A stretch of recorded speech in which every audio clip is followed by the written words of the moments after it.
Conversation dans le noir. Le podcast des éditions du Masque. Allô ? Hello Nathalie, ça va ? Ça va ? Bonjour Violaine. T'es bien installée là ? Oui. Épisode numéro 2, Vivre en marge. avec l'éditrice Violaine Chivot et la romancière Nathalie Sauvagnac. T'es où toi pendant ce confinement ? J'aime bien moi avoir un décor, comme ça j'imagine un peu les gens au bout du fil. Écoute, je t'emmène dans ma chambre. Je te la décris un petit peu très rapidement parce qu'il y a du bazar. Alors devant moi, sur mon mur, il y a plein de photos, il y a des affiches de certains des spectacles que j'ai montés, il y a des petites phrases aussi que j'aime bien, que j'ai accrochées sur mon mur. Il y a 2 roses séchées que m'avaient offertes mes enfants il y a un petit moment. Et puis sur ma gauche, j'ai une fenêtre qui donne sur un jardin parce que j'ai la chance d'être dans une maison où il y a un jardin. Et il y a plein de fleurs sur les arbres, c'est très beau.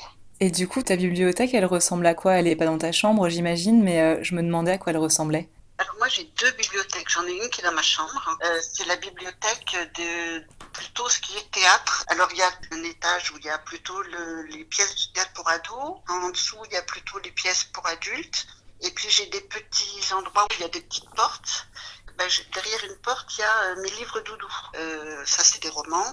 Il y a Colette, il y a du Philippe Gian, il y a Virginie Despentes, il y a Claire Castillon, que j'aime beaucoup aussi, il y a du Bukowski, du John Fante, du Salinger, du Boris Vian. Voilà. T'es bien entourée. Et du coup c'est quoi le livre le plus proche de toi là qui est à portée de main ? À vrai dire, c'est le mien, c'est Les Yeux Fumés. Tu le ranges pas dans la bibliothèque, tu le laisses sortir en fait, tu l'as toujours à portée de main et à portée de vue. Ah non, mais parce que je me la pète un peu. Je mets mon livre et puis l'autre qui était publié, qui s'appelle Au plus chéri, au milieu de tout ça. Donc je suis juste à côté de Salinger. Ah oui.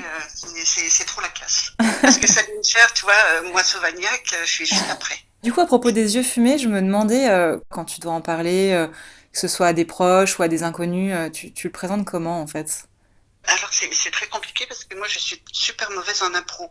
Alors si on me demande dans la rue comme ça de raconter mon livre, je trouve rien. Enfin c'est vraiment des trucs banals. Je me dis de quoi il parle finalement ce livre ? Et je suis meilleure quand j'écris quelque chose. Parce que en plus quand j'écris le petit résumé, j'essaie qu'il soit écrit pour être dit. Alors c'est pour ça que j'ai écrit un petit truc. Alors je t'écoute.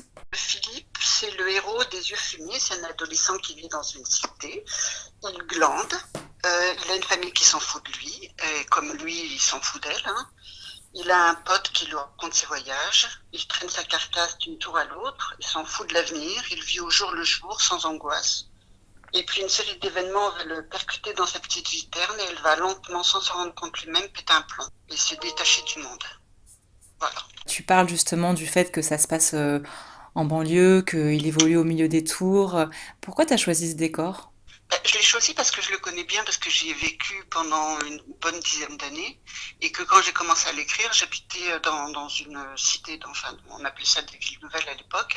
J'étais inspirée quand j'allais acheter mes clopes ou que je sortais me balader parce que je voyais. On parle bien de ce qu'on connaît un peu. Mais je pense franchement que si j'avais vécu à la campagne, ça aurait pu se passer à la campagne aussi. Avec, au lieu d'avoir un horizon vertical comme à Philippe dans Les Yeux Fumés, il aurait eu un horizon trop horizontal et trop longtemps horizontal. Il aurait très bien pu vivre dans une grande ville, mais alors peut-être il y aurait eu trop de bruit, trop de passages, trop de voitures, trop de...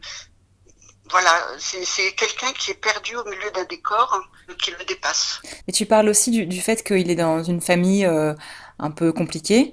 Est-ce que tu peux m'en dire un peu plus du coup ? C'est quoi en fait ? Pourquoi tu as choisi cette ambiance-là ? Parce qu'il y a le décor de la ville dans laquelle il évolue, qu'on tu as décrit juste avant, mais il y a aussi le décor plus familier, plus proche, et qui est aussi assez dur. J'en sais rien, à vrai dire. Je pense que quand on est enfant, chacun des enfants est jaloux de l'amour que portent les parents à l'autre. Une espèce de jalousie qui, même si on aime beaucoup ses frères et sœurs, et là j'ai essayé de l'exacerber en faisant que réellement la mère de Philippe préfère ouvertement le grand frère. Donc tu vois, j'ai pris une situation qui est relativement banale et puis j'en ai fait quelque chose de fort. Mais en même temps, on n'a pas l'impression que ça le touche plus que ça. Enfin, ça le touche, il en parle de temps en temps, mais pas plus que ça, il le voit. Ouais, j'ai Voilà. l'impression qu'il y a plusieurs choses qui arrivent et que c'est plus l'accumulation de choses négatives qui Oui, font que voilà, après je veux pas spoiler le roman, mais c'est vrai que là tu parles de sa mère qui est très dure avec lui, mais après sur sa route il va croiser d'autres personnes voilà, qui vont exacerber son sentiment de ne pas forcément se sentir bien dans la société. Mais il y a aussi ouais, l'ennui, c'est un personnage qui zone, qui fait pas grand chose de ses journées. oui, mais alors justement, moi je ferais la différence entre le fait de zoner et de s'ennuyer. Je suis pas sûre que mon héros ait la sensation qu'il s'ennuie, Mhm. parce que finalement il sort tous les jours, il marche dans les rues, il rencontre des gens. Il n'a pas lui la notion de l'ennui. Je Mm. pense que c'est nous lecteurs quand on voit son parcours ou sa vie, sa routine. Qui se dit qu'il s'ennuie. Je pense que Philippe, lui, s'ennuyait beaucoup plus en classe. Alors que là, il s'ennuie pas, il vit sa vie. Bon, voilà, elle est un peu au ralenti, elle est un peu pas très créative, mais je crois pas qu'il s'ennuie. Mais tu m'as souvent dit d'ailleurs que le héros de ton roman, donc bah, Philippe, c'est ton double au masculin. C'est un personnage que moi je trouve très attachant et c'est aussi quelqu'un qui est vraiment en marge, je trouve, qui a du mal à s'intégrer, à coller à ce que la société attend de lui. Comment toi tu décrirais ce rapport à la norme en fait? Alors c'est marrant parce que je crois pas que Philippe soit un marginal. Ou alors on est tous le marginal de quelqu'un, mais à mon avis, il est tout à fait normal. Il a 17 ans au début du livre et il sait pas quoi faire de sa vie, comme beaucoup d'ados. Et puis quand il a 18 ans, il a un boulot, un appart, hein, et il est rangé. Il a une vie relativement assez construite, alors que moi, j'ai toujours été en colère, je sais pas de quoi. Hein. Quand j'étais petite, il paraît, mes parents m'ont dit que je refusais de manger. Et je faisais des colères impressionnantes, je tapais dans les murs. J'ai toujours une espèce de colère par rapport à la norme, par rapport à ce qui est plat. Quelque chose de banal m'énerve. Et quand je disais à mes parents à l'âge de 12 ans que je voulais partir faire le tour du monde et qu'ils me disaient non, ça me mettait en colère. Mais je criais, je hurlais, je ne comprenais pas qu'on m'interdise de faire des choses un peu n'importe quoi, faut reconnaître. Hein. Tu supportais pas la Et, frustration peut-être oui, et les et puis règles? je voulais pas une vie banale. Parce Ouais. qu'ils me disaient, mais non, tu dois aller à l'école, tu verras plus tard, tu feras des voyages. Je disais, non, c'est maintenant, c'est pas plus tard. Et puis j'aime pas qu'on m'oblige à faire des choses. Alors c'est pour ça peut-être qu'en effet j'ai peut-être une vie un peu en marge, mais pas tant, parce que moi, pour moi, c'était ma vie à moi, donc elle n'est pas forcément marginale. C'est vrai que j'ai voyagé, j'ai vécu dans un squat, en communauté, j'ai manifesté pour beaucoup de choses. Hein. Comme je t'ai dit, je suis en colère sur beaucoup de choses. Et du coup, tu as Et pourtant, utilisé cette colère dans tes romans, en fait, dans ce roman-là en particulier, tu dirais? oui, mais j'aime bien être un peu dans la provocation parfois, tu vois. Quand j'écris, je me dis, oh non, tu vas pas oser écrire ça. Et puis je dis, allez, j'y vais. Et puis quand c'est pas assez, je me donne un petit coup de pied aux fesses en me disant, allez, va un peu plus loin, va voir un peu plus loin. Ose aller plus loin. De toute façon, c'est que des mots, c'est pas grave, tu peux les mettre à la poubelle. J'ai l'impression, moi, que le roman noir, c'est ça, en fait. Ça permet justement de témoigner d'un malaise, ça peut être une colère, comme tu dis. Et Oui, justement, dans Les yeux fumés, pour moi, il y a quelque chose de très noir, mais aussi de très réaliste. C'est ce qui, moi, m'a aussi autant plu. Du coup, tu t'es inspiré de ta vie, de tes expériences pour écrire Les yeux fumés. Mais est-ce que tu as des livres aussi qui t'ont guidé dans ton parcours, dans ton écriture? comme je te disais tout à l'heure, là, c'est les auteurs un peu doudou. Tu sais, c'est des auteurs, certains de leurs livres, quand tu l'as fini, tu as envie presque de le prendre dans tes bras et en faire un câlin avec eux. Ouais, je vois. Non, non, mais tellement c'est quelque chose où tu te dis, mais waouh, il y a quelqu'un quelque part qui a écrit quelque chose qui me touche comme Mm. ça, qui a mis des mots que moi je ressens, que je pense. Enfin, et comme je te disais tout à l'heure, il y a Virginie Despentes, en effet, puis il y Mhm. a Bukowski, Fante, Gian, Castillon, Salinger. Et puis au théâtre, j'ai découvert un auteur anglais qui s'appelle Kate Tempest. Elle est Elle est extraordinaire. Elle incroyable. écrit comme on rappe. Hein. Elle est géniale. Vraiment un super auteur. Conversation dans le noir. Tu parles beaucoup là de livres aussi de théâtre parce que t'es comédienne, t'es directrice d'une compagnie de théâtre et ça se sent en fait, on le ressent notamment dans les dialogues qui sonnent très justes et je trouve aussi dans le ton parce que comme ton roman est écrit à la première personne, que le narrateur c'est Philippe et je trouve ce ton là qu'il a depuis la première ligne de roman, il est très identifiable. Toi, comment tu travailles cette langue, ce ton? Est-ce que tu dirais que c'est le théâtre t'a aidé aussi dans l'écriture de ce roman? certainement, puisque c'est quelque chose que je pratique tout le temps et que avec mes élèves, et même moi, je travaille sur le parler juste. Moi, ce que j'aime bien, c'est qu'on me raconte des histoires et j'ai souvenir de ma mère quand j'étais petite qui me racontait des histoires. Et j'ai besoin de me dire que mon texte peut être dit aussi bien que lu, qu'il peut être dans la tête un peu comme une chanson, quelque chose qui sonne juste. Moi, je suis une fan inconditionnelle des expressions de langage que j'entends chez les ados. Mais vraiment, hein, on dit Ouais. qu'ils parlent mal, mais c'est, moi, je me régale. Une fois, je m'étais assise sur un banc dans la cité en question, et j'étais entourée de plein de gamins qui hurlaient, et j'écoutais leurs expressions, mais j'avais envie de tout noter. C'est fleuri, ça ressemble à l'argot de Audiard, et c'est magnifique. On devrait enregistrer le langage des ados, et c'est merveilleux, vraiment. En plus, pour faire une référence à Flaubert, hein, quand il écrivait, il avait chez lui dans sa maison une pièce qu'il appelait le gueuloir. Donc il allait prendre son texte et il le disait à voix haute, il le criait. Et si pour lui ça sonnait pas juste, il réécrivait. Et je trouve que c'est vachement important de se dire qu'un texte peut être dit. Mais toi, tu fais ça alors? T'as un gueuloir chez toi ou pas? Non, j'ai pas un gueuloir, je le fais dans ma chambre, mais des fois, tu vois, je me lève et puis je me le lis très vite. Ou je me le lis en faisant des silences. Parce que un texte n'est pas pareil si tu le lis vite, si tu le lis debout, si tu le lis assis, si tu le lis couché. T'as plein de sensations différentes. Et quand ça sonne juste, quand tu as les bons silences, quand tu as les bons rythmes, tu vois, c'est un peu comme une musique. Une musique, tu rajoutes des instruments. Et puis à un moment, quand c'est trop, quand tu as trop d'instruments, bah, tout d'un coup, tu vas faire un break, un pont. Et il faut que qu'il y ait cette sonorité, il faut qu'il y ait cette musique dans l'écriture pour que ça fonctionne. Et des fois, je sais que moi, je lis des auteurs qui écrivent remarquablement bien, où tu sens que chaque phrase est ciselée, tu vois, que c'est fait comme de la broderie. Et ben des fois, ça me fait chier. Parce que c'est... Non, mais franchement, je m'ennuie parce que c'est trop. C'est trop parfait. Tu vois, moi, des fois, quand j'écris un texte et que je veux monter en intensité, quand je suis arrivée au paroxysme de l'intensité, eh ben, je m'autorise une petite phrase un peu nulle, pas terrible.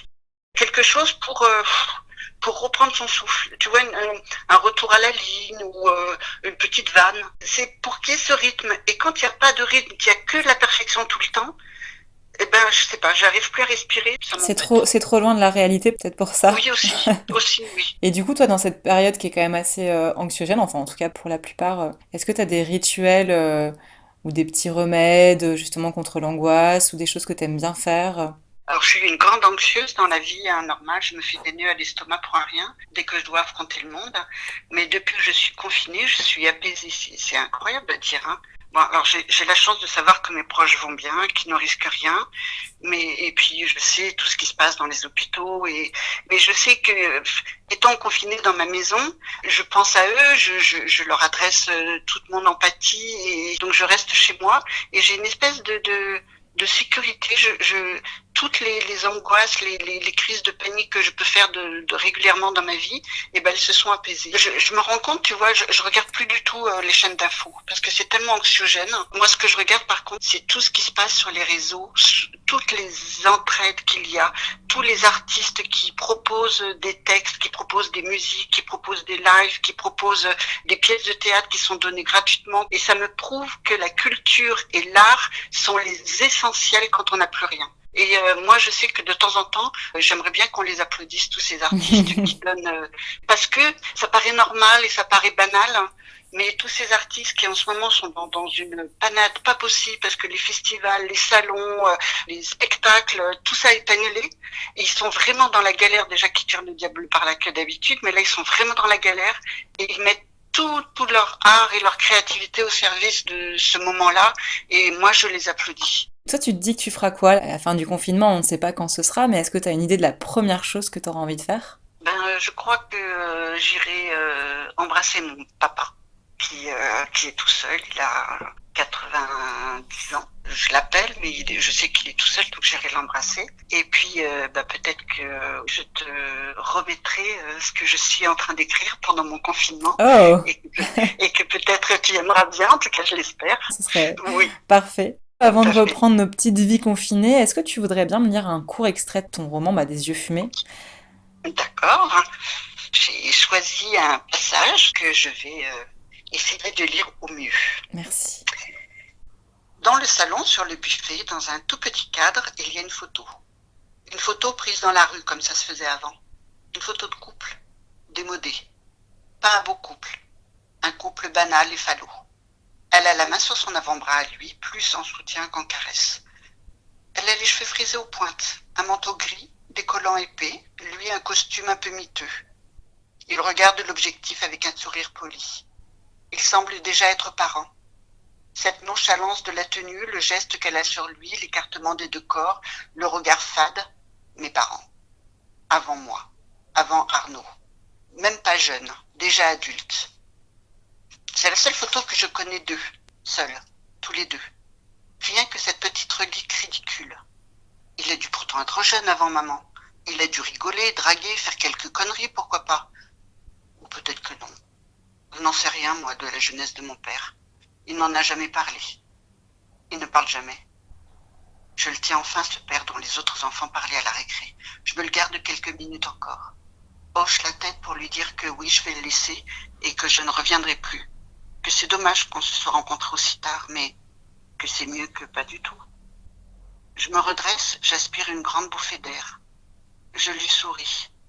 Ses yeux foncés répondent à mon sourire par un clignement imperceptible. J'hésite encore à quitter ce type qui a l'air plutôt sympa et à côté de qui je suis passée.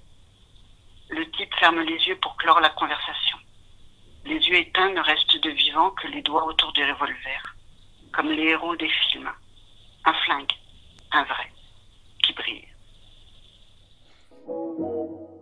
Merci Nathalie, merci beaucoup pour cette conversation dans le noir. Et puis je te souhaite Merci beaucoup, Violaine. une bonne après-midi. Bon après-midi à toi et puis à tous les confinés. Conversation dans le noir. Le podcast des éditions du Masque.